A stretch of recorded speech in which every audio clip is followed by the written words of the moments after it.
You know that phone in your pocket? It's doing a lot more than you think. It's basically a silent biographer, and it is meticulously writing down every single move you make. It knows where you eat, where you work, and maybe most alarmingly, it knows exactly where you sleep at night. It's building this secret diary of your life, and chances are you never really gave it permission to do that. And look, I want you to pay close attention to who said this. This isn't just some random person on the internet. This is a Google software engineer, one of the people who actually builds this stuff. So if they're confused, well, that's not an accident. That is a deliberate design choice, and it means we all need to wake up and understand what's really going on here. Okay, so here's our game plan. We're going to pull back the curtain on this secret diary your phone is keeping. We'll expose the, frankly, illusion of control you're given. We'll talk about what off actually means when it comes to location. And then, most importantly, I'm going to give you the exact step-by-step instructions to find this data and delete it for both iPhone and Android. Let's get this handled.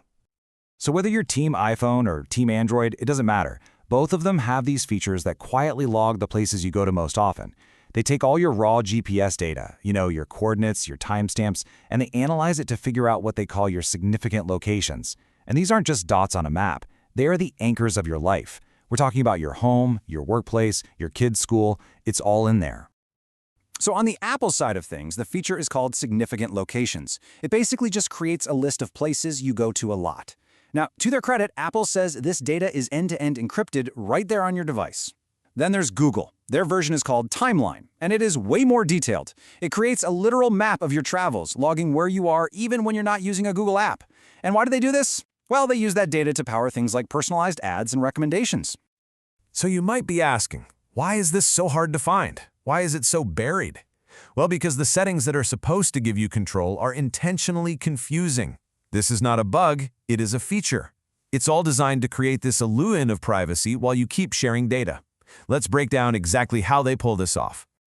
There's actually a name for this kind of thing in the tech world. It's called a dark pattern. This is a user interface that has been carefully, deliberately designed to trick you. It nudges you, it hides options, it misleads you into making choices you probably wouldn't make otherwise. Like, for example, sharing a constant stream of your physical location. And you don't have to take my word for it. Just look at the timeline. Before 2018, Google's own official help page made a very clear promise. It said, with location history off, the places you go are no longer stored. Sounds simple, right? Well, it was completely false. An investigation by the Associated Press blew the whole thing open, revealing that Google was still collecting location data through a totally different setting. After that story broke, Google scrambled to change the wording on its site and ended up facing major lawsuits over it. Okay, so this is where it gets really confusing, and it's the part they want you to get confused about. There are two settings. The first is location history.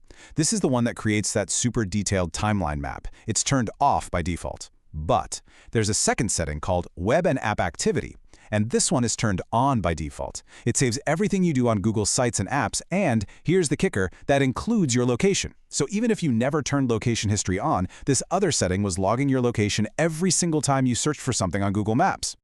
The whole setup was so misleading that in internal company emails that came out later, Google's own employees were shocked after that AP article came out. I mean, here's another engineer basically saying, yeah, I had no clue this is how it worked. So it wasn't just us, the users, who were in the dark. It was the very people building the products. And this quote right here from another engineer just nails it. The real failure wasn't just some badly worded help page. It was the entire user interface. I mean, good design shouldn't need a PhD to understand. When it does, and when it's about something as sensitive as your privacy, that is a massive, massive failure.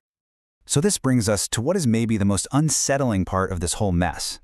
Even after you navigate this maze of settings and you flip switch to off, what does that even mean? You'd think it means your location is no longer being tracked, and you would be wrong.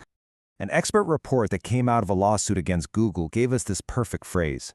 Off means coarse. This is the internal philosophy. Turning a setting to off doesn't actually stop the data collection. No, it just means the location data they collect might be a little less precise. They call it coarsened. So they might not know the exact building you're in, but they still know your neighborhood, your city. Off does not mean off. So how in the world are they still doing this? Well, even with your main location setting turned off, your phone is constantly broadcasting other signals. Your IP address gives away your general area. The Wi-Fi networks that your phone can see, even if you don't connect to them, can be used to pinpoint your location with scary accuracy. Same goes for Bluetooth signals. And of course, there's your search history. You search for pizza near me, well, you just gave them a huge location clue. It is our relentless data collection machine. All right, enough of the doom and gloom. Let's talk solutions. We're going to start with Apple devices. I am going to walk you through, step by step, how to find your significant locations, see what your phone knows about you, and then, most importantly, delete it and shut it down for good. Okay, grab your iPhone and you can follow along with me right now. First, open up your Settings app. Good? Now scroll down a bit until you see Privacy and Security. Tap on that.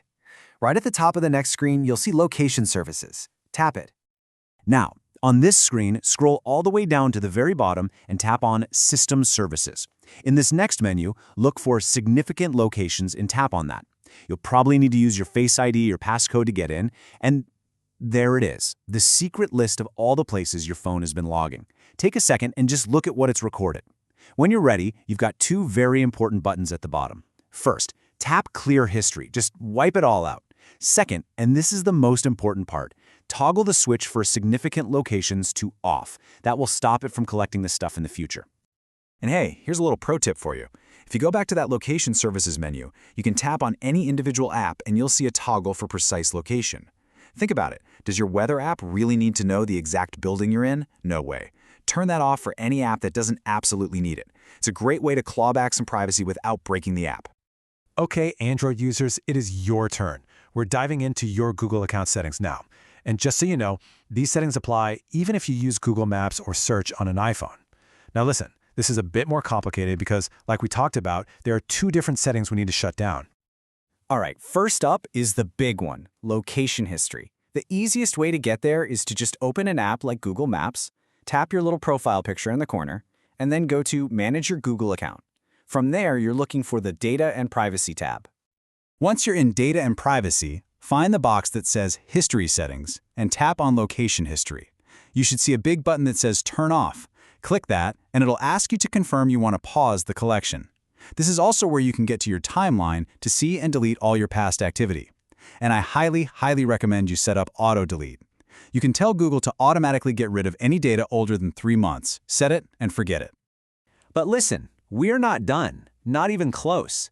Pausing location history is only half the battle. Now we have to go after that other, much more sneaky setting. So head back to that history settings box, but this time tap on Web and App Activity. Click Turn Off. Now stop. Pay very close attention to this next part because it is absolutely critical. A box is going to pop up, and you need to look for a little checkbox that says something like Include Chrome History and Activity. You must uncheck that box before you hit pause. This is the setting that was secretly saving your location from your Google searches.